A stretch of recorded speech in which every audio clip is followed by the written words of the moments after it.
मेरे दोस्तों, बहुत बड़ी खबर आ रही है। हज़रात मोहतरम, ईरान पर दोबारा से हमले की तैयारी हो रही है। इजराइल को बहाना चाहिए होता है कहीं भी नरसंहार और ज़बरदस्ती जंग छेड़ने के लिए।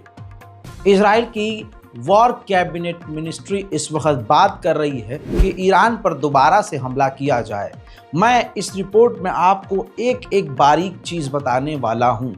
आखिर पहला सवाल ये होता है, आखिर इजराइल दोबारा से हमला करेगा ईरान पर, तो ये उसके अंदर कॉन्फिडेंस कैसे आ रहा है कि अब हमारा ईरान पर हमला कामयाब होगा।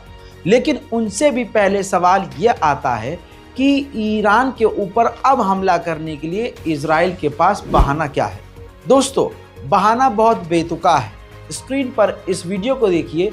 नेतन्याहू के घर के ऊपर पिछले 2 हफ्ते पहले हमला हुआ था, ड्रोन अटैक हुआ था, इजराइल का डिफेंस सिस्टम फेल हुआ था। हिजबुल्लाह ने बाद में एक्सेप्ट भी किया कि ये हमला हमने किया था, ये ड्रोन हमने दागा था। लेकिन इस हमले का जिम्मेदार ईरान को इजराइल ने ठहराया और ज़बरदस्ती ईरान ईरान ईरान ईरान कर करके ये पूरी क्रोनोलॉजी ईरान पर ही चिपका दी कि ये हमला ईरान ने किया था। हालांकि हिजबुल्लाह ऑफिशियली एक्सेप्ट कर चुका है कि ये हमला हमारा था। तो अब ये बहाना बनाया जा रहा है इजराइल के द्वारा कि नेतन्याहू के घर के ऊपर जो हमला हुआ उसका बदला अभी बाकी है। लिहाजा इस नेतन्याहू के घर पर हुए हमले का बदला हम दूसरी बार, अब जो दोबारा प्लान कर रहा है इजराइल, ये दूसरा हमला हम नेतन्याहू के घर पर हमला करने का बदला लेते हुए करेंगे। हजरात मोहतरम, वहीं बड़ी बात यह है, जो मेन मुद्दा है कि आखिर इतना कॉन्फिडेंस इजराइल के पास कैसे आ गया कि हम दोबारा हमला करेंगे और हमला हमारा कामयाब होगा। ये जो इजराइल ने पहले अटैक किया ईरान के ऊपर 2 दिन पहले, दोस्तों, वो हमला कुछ यूं था कि उस वक्त इजराइल के निशाने पर ईरान के रडार सिस्टम थे, यानी वो सिस्टम जो बताते हैं कि हाँ, किसी तरफ से इनकमिंग मिसाइल है, किसी तरफ से ड्रोन आ रहा है, रडार। उन रडार्स को इजराइल ने निशाना बनाया और इजराइल के खिलाफ जो रडार ईरान के काम करते हैं वो डैमेज भी हुए, जिसके बाद इजराइल को ये रिपोर्ट मिली कि हाँ, उन रडार सिस्टम को ठीक करने में ईरान को अभी समय लग जाएगा। यानी अगर इस वक्त कोई और हमला इजराइल ईरान पर करता है तो ईरान को हमले की जानकारी और रडार और मिसाइल और ड्रोन की जानकारी रडार सिस्टम के द्वारा नहीं मिल पाएगी, क्योंकि रडार अभी ईरान के ख़राब हैं, जो मेन रडार्स हैं। इस वजह से इजराइल अब सोच रहा है कि इसका फ़ायदा उठाया जाए। हजरात, दूसरी रिपोर्ट में यह भी कहा जा रहा है, जो अब रिपोर्ट आई है 3-4 दिन बाद, कि ईरान के न्यूक्लियर पावर प्लांट पर भी इजराइल ने हमला किया था, लेकिन इजराइल उसको कह नहीं सकता और ईरान उसको मान नहीं सकता। दोनों ही पार्टी नहीं मानना चाहेंगी, क्योंकि अमेरिका ने कहा था और दुनिया भर ने इजराइल से कहा था कि ईरान के न्यूक्लियर पावर प्लांट पर हमला मत कीजिएगा, और इजराइल को वादा किया था अमेरिका ने कि अगर आपने ये मेरी बात मानी तो मैं आपको, यानी अमेरिका आपको एयर डिफेंस सिस्टम थार्ड देगा। तो थार्ड पहले से ही इजराइल को मिल चुके थे, तो अब जानबूझकर उसने ये एक्सेप्ट नहीं किया कि हमने न्यूक्लियर फैसिलिटी पर हमला किया, और ईरान दूसरी तरफ एक्सेप्ट भी नहीं कर सकता कि उसके यहाँ न्यूक्लियर फैसिलिटी पर हमला हुआ, वरना उनके लोगों का जो कॉन्फिडेंस है वो टूटेगा। ये सच्चाई है, बिल्कुल न्यूट्रल होके बता रहा हूँ। आप इसको न्यूट्रल होके रणनीति के हिसाब से समझने की कोशिश कीजिएगा, तभी आपको खबर समझ में आएगी। अब दोस्तों, मामला ये है कि तैयारी चल रही है कि इजराइल ईरान पर हमला करेगा। उधर ईरान भी पूरी तरह से तैयारी तेज कर रहा है कि अगर ऐसी स्थिति में इजराइल या अमेरिका कुछ करते हैं तो उसे क्या करना है। मेरे दोस्तों, आइए मैं आपको सैटेलाइट की बिफोर आफ्टर की ईरान की तस्वीर दिखा रहा हूं। देखिए, 15 किलोमीटर दूर अहवाज के इलाके से, ईरान में एक एरिया का नाम है अहवाज, उससे 15 किलोमीटर दूर मैदान में ईरान का एक खतरनाक रडार सिस्टम है जो किसी भी हमले को आइडेंटिफाई पहले से कर देता है। अब आप इसमें जो मूवमेंट देख रहे हैं, जो आप GIF के तौर पर देख रहे हैं, ये बिफोर आफ्टर है। इजराइल ने इस रडार को हिट किया था और इजराइल के इस हमले में ईरान का रडार सिस्टम डैमेज हुआ है। उधर एक और ख़तरनाक बात यह है कि ईरान के जो ज़्यादातर बड़े लेवल के रडार हैं, जो काफ़ी दूर से ही इनकमिंग मिसाइल को पकड़ लेते हैं और पता लगा लेते हैं, लगभग वो तमाम रडार सिस्टम डिसेबल्ड हैं, बंद हैं। जो ईरान ने खुद शॉर्ट रेंज के रडार बनाए हैं, सिर्फ वही इस वक्त काम कर रहे हैं। उधर इजराइल की डिफेंस मिनिस्ट्री के द्वारा कहा गया है कि ये जो हमने ईरान के ऊपर हमला किया है, इससे बैलेंस हो गया है सब कुछ और चीज़ें बदल चुकी हैं। ईरान अब बहुत ज़्यादा एग्रेशन नहीं दिखा सकता है, क्योंकि उसको पता है कि उसके डिफेंसिव काफ़ी कमज़ोर है। ईरान के जो 5 जवान मारे गए इजराइल के हमलों में, उनके जवानों के आखिरी रसूमात को आप देख सकते हैं। ईरान के अंदर ये छुपी हुई बात नहीं है। सवाल अब उन लोगों पर है जो बार बार यहाँ के उलमा, खासकर शिया समुदाय के उलमा, ये साबित करने में लगे थे कि ईरान को खरोच भी नहीं आई है। इसीलिए ईरान के ही supreme leader Ayatollah Sayyid Ali Khamenei ने कहा भी था जुमे में कि ना इस हमले को बड़ा करके बताना चाहिए, ना हमले को छोटा करके बताना चाहिए। ईरान की तारीफ में बहुत सारे लोग ऐसे हैं जो ज़बरदस्ती जो ईरान का नुकसान होता है वो भी नहीं बताते हैं। हालांकि ये बात गलत है बकौल आयतुल्लाह सैयद अली ख़ामनाई। तो इस चीज़ को हम सबको याद रखना होगा। मेरे दोस्तों, अब खुद ही आपने ये विजुअल देख लिए हैं कि ईरान में जो लोग शहीद हुए हैं, उनके जनाजे में पूरा ईरान उमड़ आया है। और यहाँ बैठे हुए कुछ लोग कह रहे थे हमारे ईरान में रहते हैं, बच्चे पढ़ते हैं, मेरी फियांसे वहाँ पढ़ती है, वो बता रही है कुछ नहीं हुआ है, एक खरोच भी नहीं आई है। अब क्या हुआ, मुंह पे पड़ गया जूता। कभी भी अपनी ही तारीफ में और अपने महबूब की तारीफ में, अपने आशिक की तारीफ में ऐसे फर्जी तारीफ भी नहीं करनी चाहिए, बेइज्जती होती है। वहीं ईरान का एक शहर है अबदान।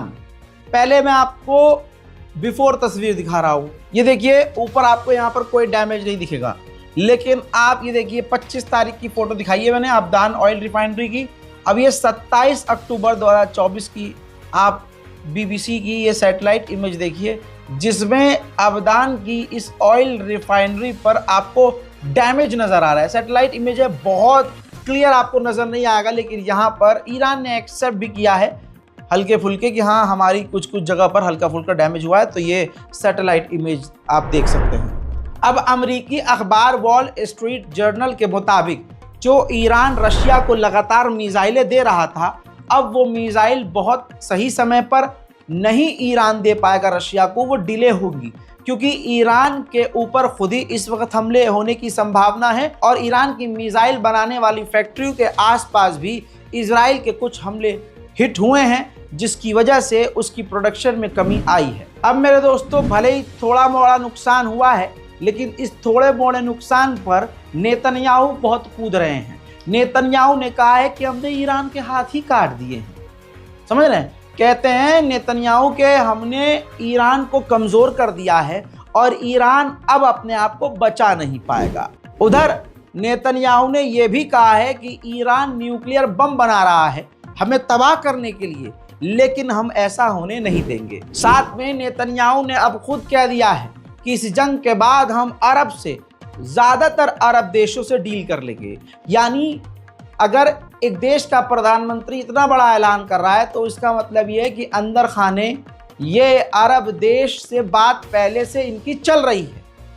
तो इस्लाम को और मुसलमानों को सबसे बड़ा नुकसान, आप खुद गवाह हैं इस बात के, खुद देख रहे हैं, इतिहास जानते हैं कि सबसे ज़्यादा नुकसान मुसलमानों को और इस्लाम को खुद मुसलमानों की गद्दारी से मिला है।